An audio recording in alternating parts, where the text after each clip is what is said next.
The year 2254 marked the zenith of humanity's reach across the stars, yet it also underscored the depths of its follies. Amidst the sprawling expanse of the known galaxy, the desert world of Zerafin emerged not as a jewel of human achievement, but as a testament to its relentless strife. This barren planet, with its vast, arid landscapes and precious few oases, became an unlikely crucible for the conflict between the United Earth Coalition (UEC) and the Marauder Confederacy, a loose alliance of pirate factions, mercenaries, and renegades. Zerafin's strategic significance lay not in its natural resources, which were scant, nor in its capacity to support life, but rather in its location, a nexus of hyperlanes crucial for interstellar trade and military maneuvering. For years, the planet's inhospitable deserts were the backdrop for a brutal tug-of-war, as both factions sought to control these vital routes. The conflict was characterized by fleeting victories, prolonged stalemates, and an ever-mounting toll of resources and lives. As the war dragged on, the strategic calculus for the UEC began to shift.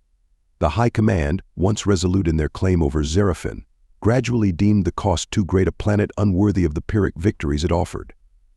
In a decision shrouded in controversy and desperation, the UEC opted for a strategic withdrawal, signaling an end to their direct involvement on Zerafin. The retreat was chaotic, a harried exodus that prioritized material and high-value assets. Amidst the pandemonium, not all made it to the evacuation ships. Communications were jammed, orders were lost in the cacophony, and in the end, countless UEC soldiers were left stranded, abandoned by the very command they swore to serve. Sergeant Aidan Knox was one such soldier. Born on the agricultural colony of Terra Nova, Aidan was no stranger to the concepts of duty and sacrifice. Yet nothing in his upbringing or military training could have prepared him for the reality of being forsaken on a hostile world. As the last of the evacuation ships vanished into the azure sky of Zerafin, leaving behind only the scorching sun and swirling sands, Aidan found himself among the remnants of a forgotten force. With the military's departure, law and order evaporated, leaving Zerafin to those who thrived in chaos. Marauders, rogue AI units, and remnants of other, less principled factions roamed freely, each laying claim to their slice of the abandoned world.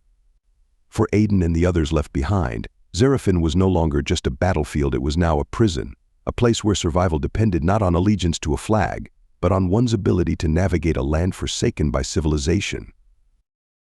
The desert world of Zerafin, with its relentless heat and shifting sands, stood indifferent to the plights of those it ensnared. It was a world that took as much as it gave, hiding its scarce treasures behind perilous trials. For Aidan Knox, the challenge was clear: survive, adapt, and find a way off this forsaken world. But as he would soon discover, survival was but the first step in a journey that would test the very limits of his resolve, his loyalty, and his humanity.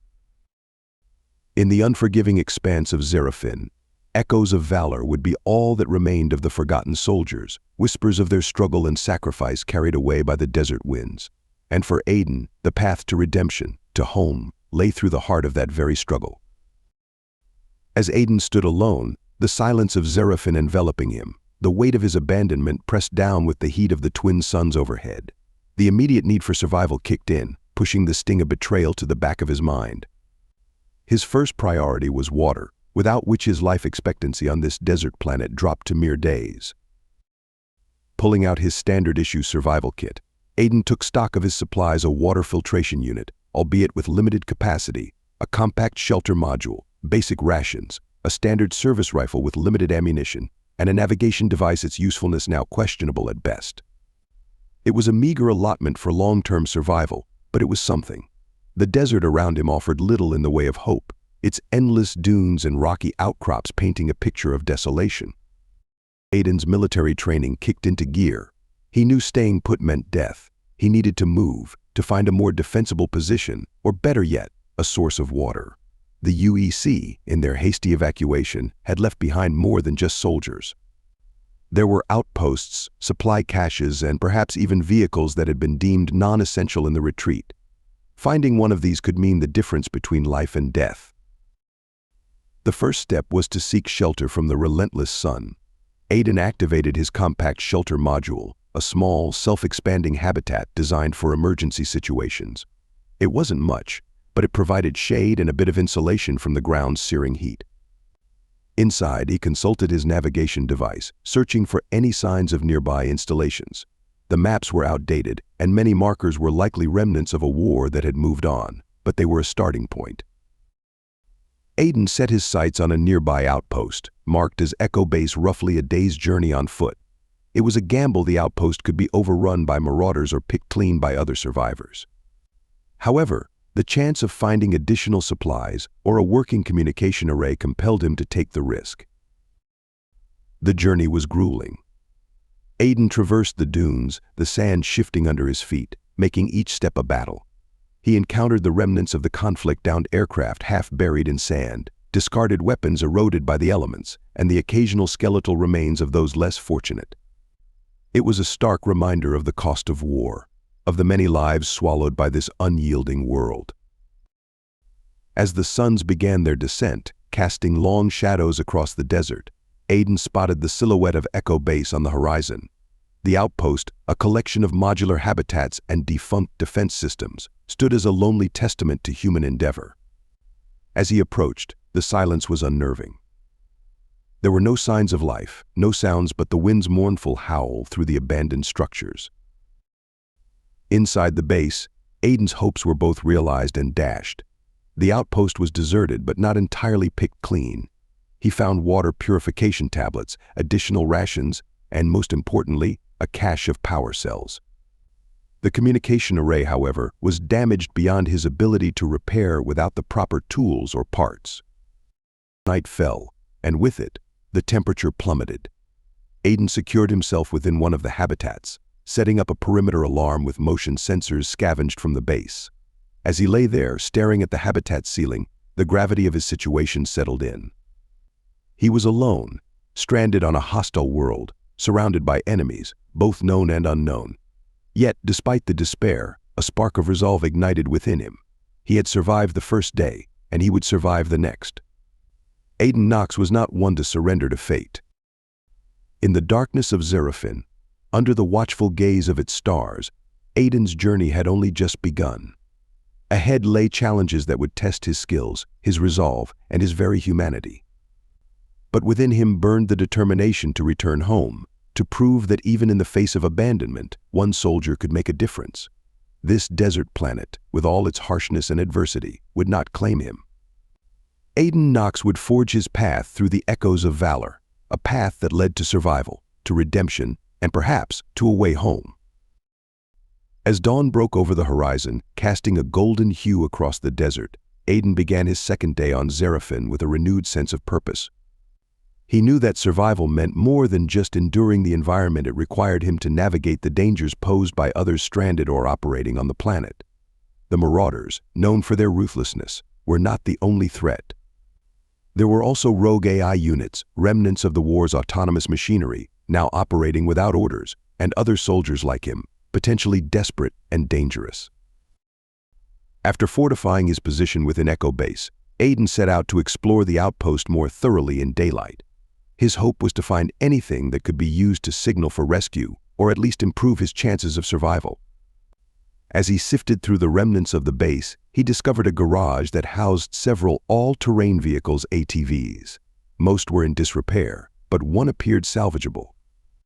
With his background in engineering, Aiden set to work, his hands deftly moving over the machinery, coaxing life back into the dormant vehicle. By midday, he had it rumbling to life, a small victory against the desolation of Zerafin. With mobility now an option, Aiden's chances of finding a way off the planet increased. He decided to venture out to other nearby installations, using the ATV to cover ground quickly. The vehicle kicked up clouds of sand as it tore across the desert, a lone speck of life in a vast, barren landscape. His journey took him to a series of skirmishes and encounters that tested his resolve and his skills. At an abandoned supply depot, Aiden stumbled upon a group of marauders scavenging for resources. Using stealth and his military training, he managed to evade them, but not without taking note of their presence and numbers. It was a clear reminder of the dangers lurking on Zerafin, dangers that were now actively hunting him.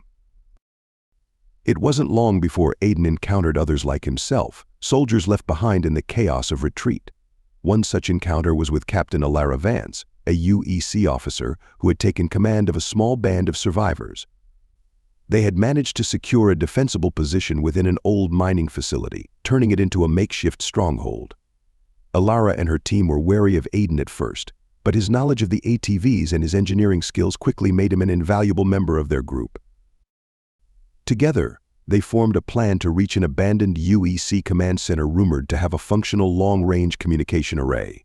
The center was located deep in the heart of what was known as the Scorch, a vast desert plain known for its extreme temperatures and violent sandstorms. It was a perilous journey, one that would take them through the most inhospitable parts of Zarafin, but it was also their best chance at making contact with UEC forces beyond the planet. The journey was arduous, pushing Aiden and the group to their limits. They faced not only the natural dangers of the Scorch, but also attacks from Marauder patrols. Each encounter tested their resolve, their teamwork, and their ability to overcome the odds.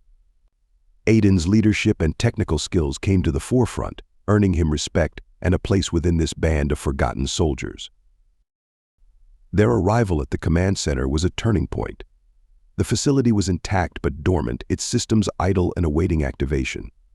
Aiden, with Alara's support, worked tirelessly to bring the communication array online. Their efforts were fraught with setbacks, including the need to repel Marauder assaults drawn by their activity.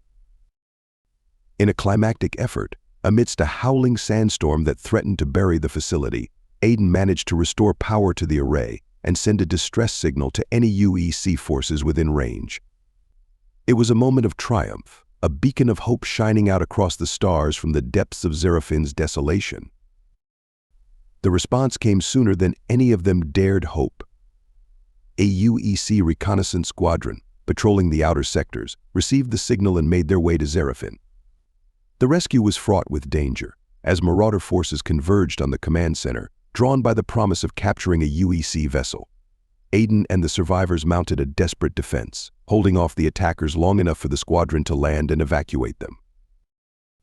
As Aiden boarded the rescue ship, looking back at the planet that had been his prison, his battleground, and his forge, he felt a mix of relief, sorrow, and triumph. He had survived Zarafin, but more than that, he had found a sense of belonging among those he had fought alongside. Together they had faced the abyss and returned, their spirits tempered by the ordeal. The journey back to UEC space was a time for reflection. Aiden and the survivors were greeted as heroes, their story spreading across the colonies as a testament to the resilience and courage of those who serve. Yet for Aiden, the accolades were secondary to the bonds formed on Zarafin, the lessons learned, and the lives saved. Thank you so much for listening to this story. I hope you loved it. Please remember to subscribe if you did like it so you can see more videos like this. And please give us a like and a comment too. I'll see you in the next one.